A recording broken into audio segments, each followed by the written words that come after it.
Ovo je Stanko, najdeblji mačar u selu.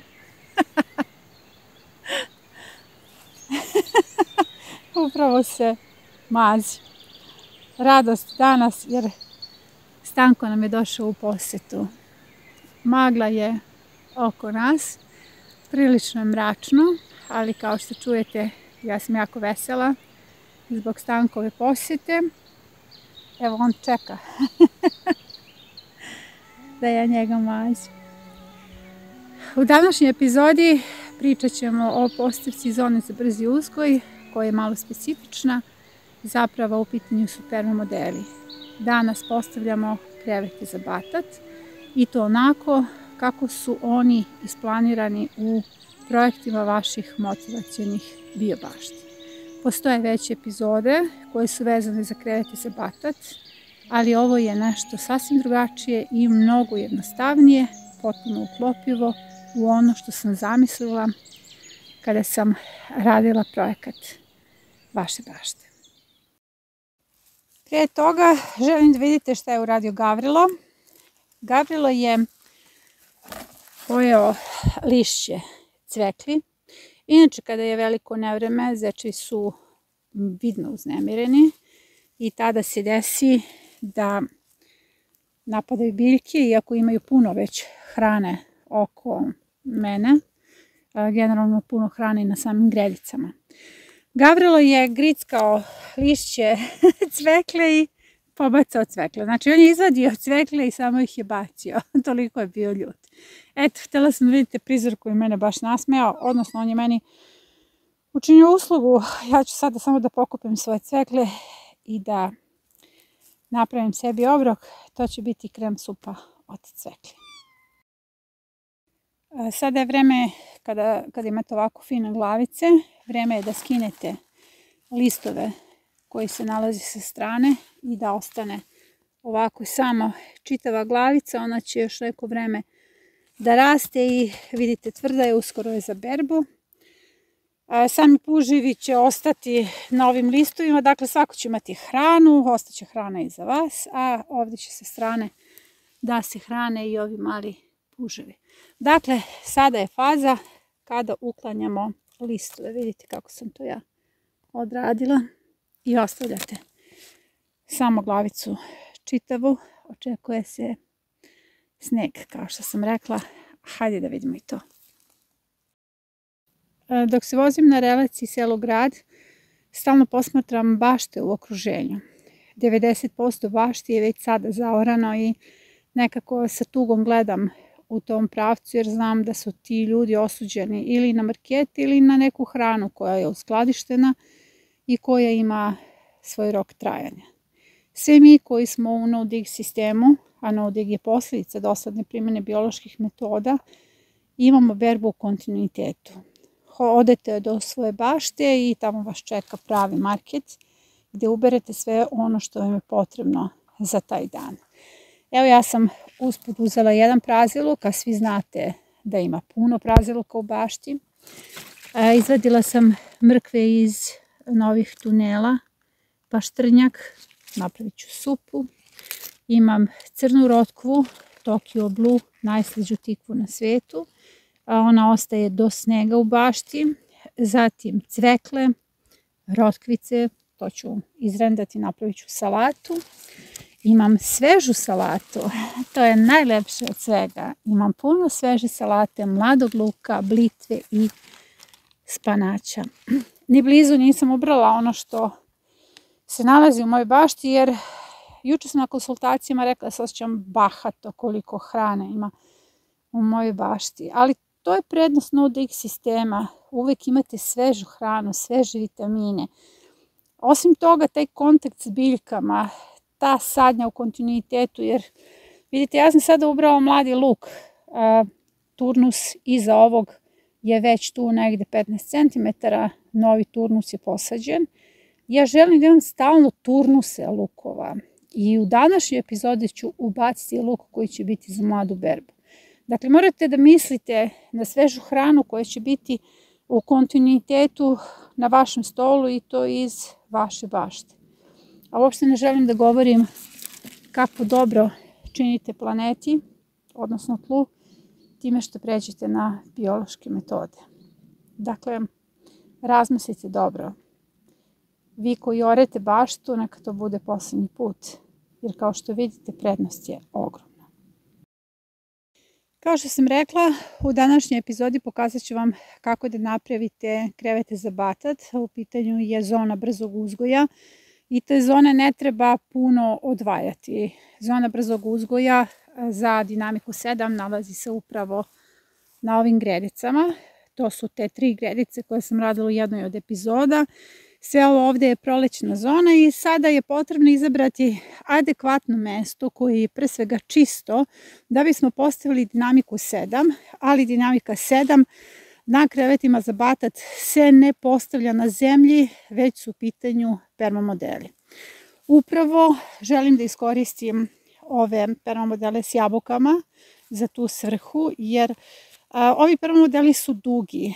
Njihova dužina je tu negde 8 metara. To nije humana vrednost i zato ću ih deliti na pola. Što znači da ću ovaj permamodel sa jabukama da iskoristim do pola, jer se sve te kulture sada već skidaju, da kreiram dinamiku 7, permamodel odnosno krevete za batat, ali u pitanju je brzi uzgoj, što znači da ćemo imati žestoku dinamiku upravo na tom permamodelu. Zbog toga svi već sada u okviru programa učite da radite i tuneli i gnezda, zato što neke od tih kultura već sada možemo da prebacimo i da budemo unapred što se dinamike tiče. Dakle, ja sam izabrala da uredim ovu polovinu gredice. Na onoj donjoj strani imam dosta mladog luka. Ovo su anske jagode koje su završile vegetaciju, mahunarke koje su završile, naravno neke tikvice su ovde koje ću sada skinuti. Nije potrebno uopšte da čistim ovaj prostor, već će se permamodel izgraditi upravo na toj površini. Dakle, sve ovo što je već poraslo ulazi u sastav permamodela. Vidite kako sam to sada sredila, inače sve vreme pada kiša. Došla sam do polovine, ovo vam je polovina ove velike gredice, jer su vrlo bitne humane vrednosti. Ovdje ima puno luka, ali ne samo to, ovo su površinski pokrivači tla. Ovdje imam mišjakinju i mrtvu koprivu koje mi ukazuju na to da sam na dobrom putu. Da je ovaj permamodel s jabukama humificiran, jer to su vam indikatori tla, biljke nam sve govore. Iako je ovo luk za mladu berbu, dakle neće ostati ovdje na gredici kao trajna kultura, braću ga sad u narednom periodu, ja sam odlučila da dođem do ove polovine, vidite ovo vam je granica, i da iskoristim ovu polovinu. Ovdje imam 3 metra i to će biti sasvim dobra gredica za brzi uzgoj. Dinamika 7, ali permamodel radimo krevete za batat. Na samom početku je potrebno da izmjerite ovu širinu. Ova širina mora da bude 1,20 m. Jednaka su pravila za sve modele za brzi uzgoj.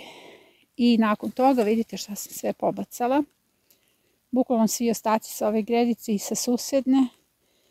Puno suncokreta, amaranata, ono što volim jeste ovaj koren suncokreta koji je pun mikroorganizama i sada ću sve to da uslojim, da pokrijem i nešto ćemo već sada moći da sadimo.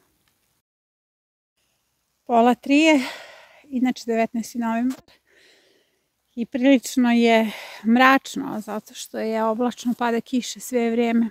Ja možete pogledati ove kapi. A ja ću sada da se nahranim aronijom.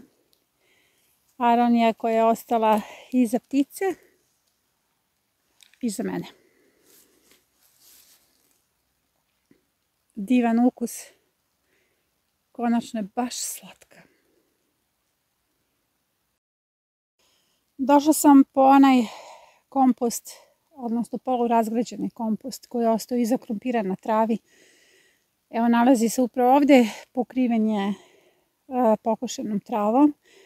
Jer vodite računa o tome da kreveti koje pravimo sada, dinamika 7, zapravo treba da budu vrlo udobni batatu. I obratite pažnju na epizode unazad nekih 5 ili 6 epizoda gdje ja vadim batat i vadim ga prstima. Meni ne treba alat da izvadim batat zato što ga sadim u krevetima. Zapravo to je sadnja u gnezda, u same permamodele. I da biste imali tu udobnost za batat, potrebno je da dobro pripremite upravo te krevete. Zbog toga na konsultacijama, baštovanjima koji su ovdje s projektom Motivacione biobašte, stalno govorim da se priprema drugačije dinamika 7, jer ono u svojim projektima imaju brzi uzgoj i poređane gredice i onda kada dođe do kreveta za batat, ja ih tu zaustavim. Dakle, potrebno nam je dobro pripremljen i vrlo visok permamodel koji ćemo sada uhraniti, a i sada posaditi. Evo, ja ću sada da uzmem, pa treba ću, mislim, ja se nalazim prilično daleko od bašte i najgori deo jeste izneti ono gore, uzbrdo. Ali dobro, evo, kiša pada, prava jesen, konačno će i sneg, nadam se sutra. Pogledajte kako je lepa jesen. Već sam ozbiljno pokisla i jako umorna, zato što pre svega sam zadihana jer sve je to uzbrdo i to sam donela iz ove tačke. Vidite tu gdje je magla, eto, odatle sam dovukla ovdje. Ovdje sam sada dovukla 5 ručnih kolica punih, tačke ili kariole. I sada ću to sve lepo da rasporedim, jer kao što sam rekla, ovdje radimo krevete za batat i batatu treba bude jako ugodno, što znači da treba da raste upravo na kompost. Ovo je polurazgrađeni kompost, ali do momenta kada budemo bacivali batat, on će pasti dole i napravit će upravo onaj sloj koji meni treba. Ja ću ga nadograditi, ali ću svejedno za dinamiku 7 već u ovoj epizodi da posadim neke kulture. Puna je bašta sadnica. Sada ću ovo da rasporedim, a za sve vas koji nemate ovaj polurazgrađeni kompost, uslovljavanje se odvija na sljedeći način. Dakle, moji baštovani postavljaju dinamiku 7 na ledini. Evo, ovdje se nalazimo na ledini. Pokosite je, postavite kabasti sloj, 1,20 m obavezna širina.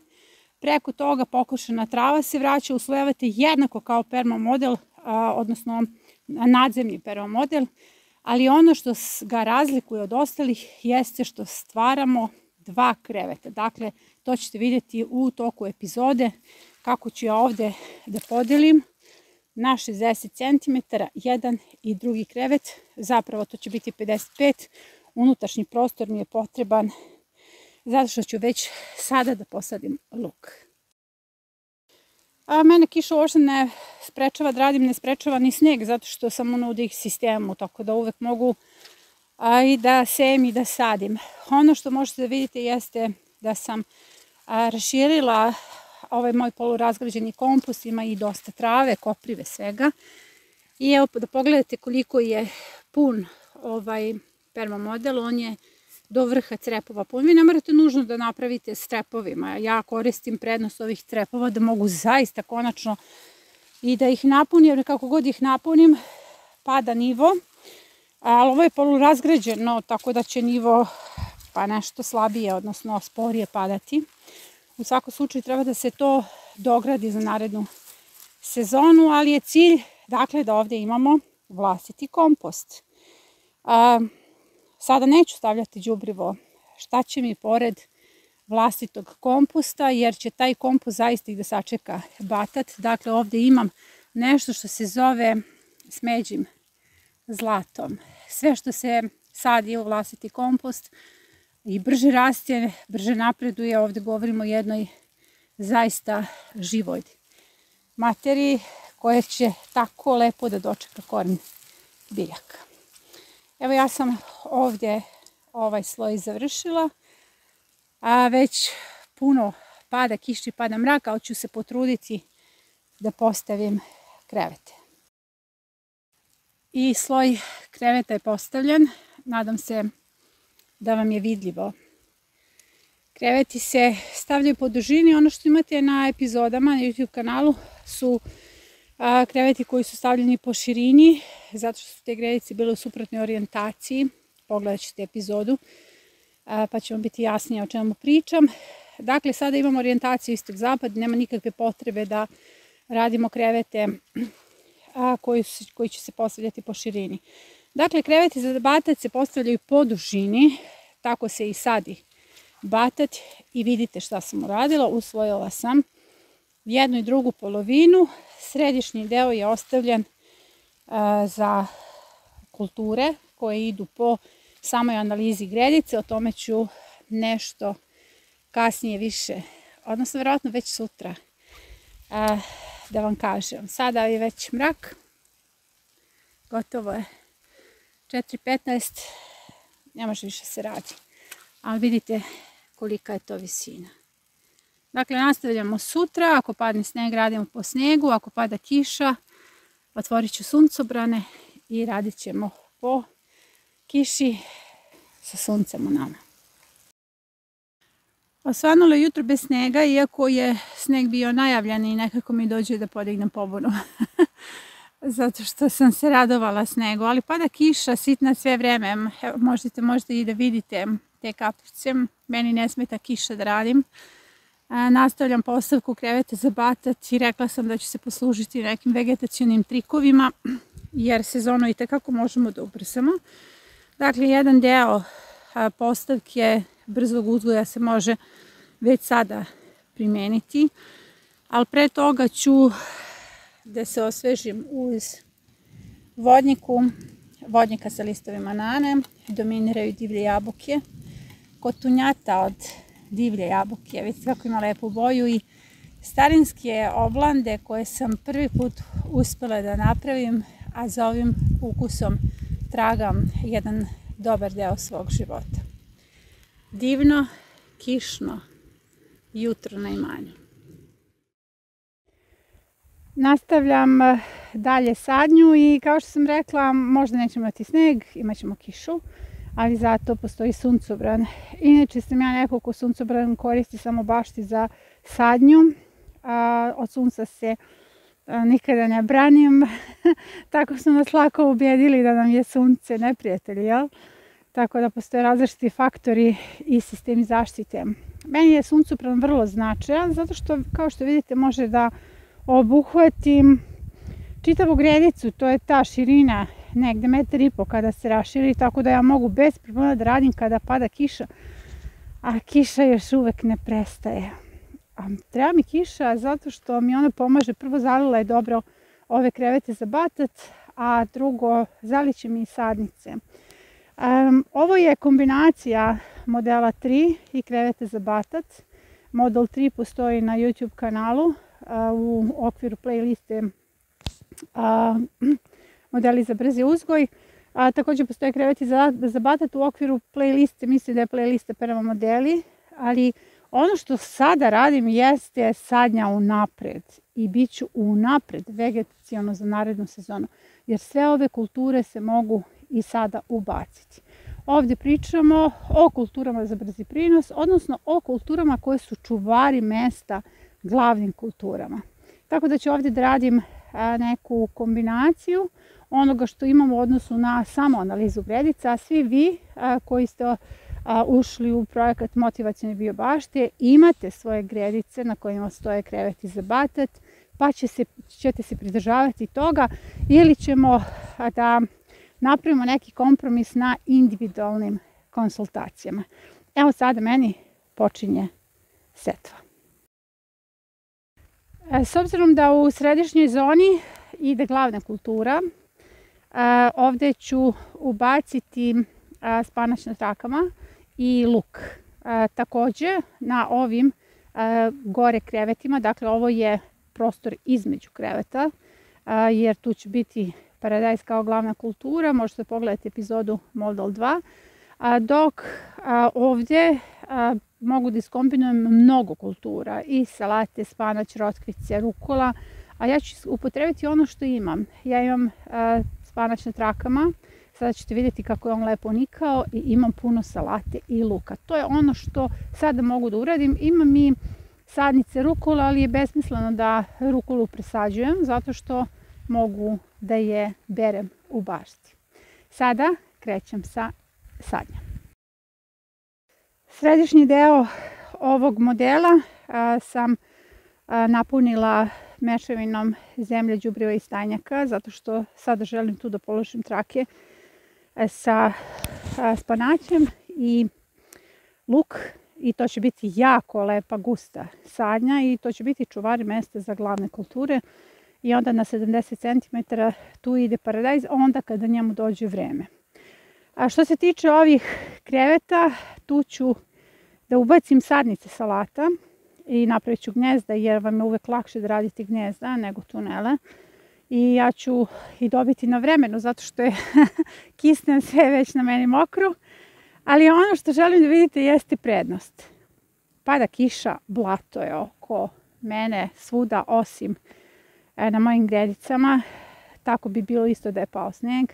Ja mogu da sadim, radim, imam puno hrane u svojoj bašti i neometano sam u kontaktu sa biljkama, jer vodite računa o tome da nije ovdje reč samo o tome da ćemo imati kontinuiranu hranu, već imamo kontinuitet kontakta sa našom baštom i sa biljnim svetom. Sada mogu i da nastavim, da položim svoja semena, i jako se radujem što će ovo biti završeno, jer će biti unapred. Vidite, ja ću već imati vegetaciju na ovom prostoru.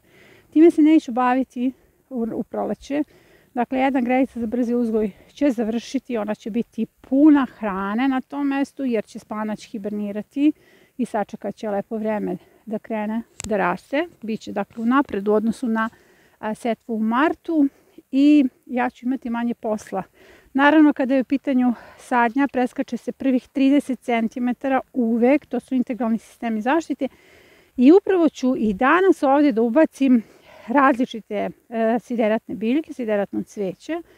Pogledajte epizodu ozima presadnja cveća, tako da će zaista ovaj model i da bude potpuno završen.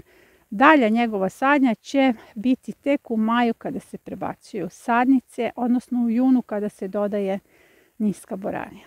Baš volim te vegetacione trikove. Moram stalno da brišem telefon, zato što je kiša, stvarno svašta izdržava ovaj telefon. Evo, došla sam u zimsku zonu, hoću da vidite kako je fino nikao spanać na traci, pravilno. Eto. I to je dobro rješenje kada se radi setva u tunele, iako znate da napravite trake ili imate kupljene pouzdane trake. Upravo ću to da postavim i u krevetima za batat. Evo kako je dobro nikao beli luk. Baš je veliki. Inače, ovaj luk nisam, baš ovaj luk koji je ovdje posejan, nisam kupila u apoteci, iako imam i svoj beli luk koji se nalazi tamo na onim gredicama. Ovaj luk sam kupila u marketu za 3 puta manje novaca nego što biste ga platili u apoteci, ali je bitno da prepoznajete ozimi beli luk i zbog toga pogledajte epizodu. Kupusarice odlično napreduju. Evo i slezovka je tu da ih čuva. Slezovka ih čuva zato što zečevi vole da jedu slezovke. Evo, obrstio je Gavrilo slezovku na jedno mjesto. Eto, neka se čuvaju međusobno. Ove mladunice strašno zanima šta ja ovdje radim. A i sviđa im se što ovdje imamo suncobran. Kao što vidite, svuda je okolo posop, ali ja sadim i želim da vidite tu gustu sadnju. Vodite računa da smo u prolećnoj zoni, dakle ove kulture treba gusto da se sade Ovdje pričamo o kulturama za brzi uzgoj. Dakle, ovdje luk ima ulogu mlade berbe, što znači da se sadi na nekih 3 do 5 cm. Ja sam ovdje nešto ređe posadila, možete slobodno i gušće. Ove trake ću sada dobro da poslužim. I ono što me čeka sada jeste da ove trake i luk samo prekrijem sa centimetrom suve zemlje. Ona baš i nije suva, a ništa oko nas nije suvo, ali samo je bitno da položite traku. Dakle, ništa nema okupavanja, samo je dobro položite i prekrijete jednako kao luk. Luk sam ubadala u mešavinu i preko toga sada taj centimetar i to će biti to, sredina je gotova. Hoćete vidite šta radim. Dakle, ovom mešavinom samo pokrivam trake i luk. Jeste da je sve mokro i malo se sporije radi, ali kada sklonim suncobran, natopit će se i ovo što se nalazi preko i to će biti jedna fina površina za rastrić, kako sam dobila precizan prostor. Tu već nije 10, nekih 20 cm i idealno za glavne kulture, dobro nahranjeno. Dakle, završila sam veliki deo posla, a pritom imat ću i mladu berbu na vreme. I konačno je sve gotovo. Sada ćete vidjeti kako izgleda posejan, odnosno posađen model kreveti za batat. Zapravo jedna varijacija modela 2. Model 2 je na zemlji, ovo je perma model. Ispostavilo se da je ovo mnogo bolja varijanta, ali evo imate izbor. Model 2 epizoda na YouTube kanalu vam pokazuje kako da postavite dinamiku 7 kada je u pitanju sadnja na zemlji, odnosno kada pravite humke za batac, ali ja ih ne pravim više, ja pravim krevete za batat i onda batat vadim rukom. U suprotnom, potrebno je budete dobar arheolog da biste izvadili batat. Šta sam ja ovdje posadila? Vidite, ovdje imam kupusarice i znala sam ih zato što je to gredica koja je već, odnosno prema model koji je već u zastoju, treba se nadogradi, prolećna zona, jer mi se inače nalazimo u prolećnoj zoni. Neven se nalazi između kupusarica, kao što ste vidjeli u sredini je spanać, sorta Amerika. S obzirom da će biti pitanje gdje da kupite spanać na traci, u bilo kojoj apoteci imate spanać Amerika isključivo na traci. Ovdje sam u gnjezda ubacila salatu, naravno u pitanju je nansen, zimska salata. Iako u prolećnoj zoni, zapravo to je jedina salata koja će vam izdržati ekstremne minuse koji nas čekaju. A ovdje sam ubacila salatu i postranu repu. I želim da vam pokažem ovo blato koje sam napravila okolo, jer pada, sve vrijeme pada. Evo, ja sam se 2 puta presvukla kako bih savršila ovaj perma model. Ovdje sam također ubacila kelj sa nevenom. Ovdje me čeka nadogradnja kada uberem lukove, nadogradnja perma modela. Ali zašto sam ovdje napravila blato? Zato što sve vrijeme zapravo guram nogom ovo blato u crepove i na taj način ih uzidavam. To mi je bilo vrlo bitno, to mi je inače bitno u sezoni, zato što kada gurate ovo blato uz crep, vi na taj način zidate krov. Ovo nije krov, ovo je zid. Uglavnom, ja sam ovdje završila. Velika prednost je postaviti dinamiku 7 sada, već sada, dakle na samom početku sezone, jer će ove salate dospeti za berbu. Imaću prostor da između radim setvu rotkvica, rukule ili da ih presađujem iz sadnica. Dakle, imaću tu negde 2 turnusa berbe upravo na jednom perma modelu, a tek nam slede glavne kulture. Dakle, glavne kulture su vam upisane u projekte. Proizvodnja vlastite hrane je najradikalniji čin otpora koji hoće i može da promeni efekat velikih korporacija na vaš život. I to je jedini način da menjate sistem, sve ostalo je apsurd. Onog momenta kada uđete u market kupite hranu koja je višestruko tretirana. Vi ste platili sve te korporacije. Proizvedite i onu malu, najmanju salatu koja je vaša. Znate šta jedete i dali ste svoj doprinos očuvanju planete. Na kanalu vas učim kako da to uradite, kako da na što bezbedniji način proizvodite hranu po biološkim metodama. Učimo o resursima. Znanje o resursima je vaš uvod u nezavisnost. Zapratite kanal.